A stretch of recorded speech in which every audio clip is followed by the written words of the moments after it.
মিজানুর রহমান আজহারী।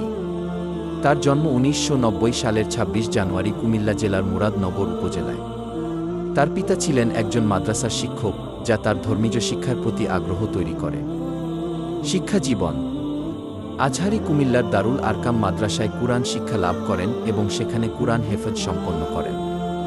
পরবর্তীতে তিনি আলিয়া মাদ্রাসায় পড়াশোনা করেন এবং দাখিল ও আলিম পরীক্ষায় অসাধারণ ফলাফল করেন। এরপর মিশরের বিখ্যাত আল আজহার বিশ্ববিদ্যালয়ে ইসলামিক স্টাডিজে স্নাতক সম্পন্ন করেন। সেখানে তার বিশেষ বিষয় ছিল তাফসির ও কুরআনিক সায়েন্স। তিনি মালয়েশিয়ার আন্তর্জাতিক ইসলামিক বিশ্ববিদ্যালয় থেকে উচ্চতর পড়াশোনা করেন এবং ইসলামিক স্টাডিজে পিএইচডি সম্পন্ন করেন। বক্তৃতা জীবন।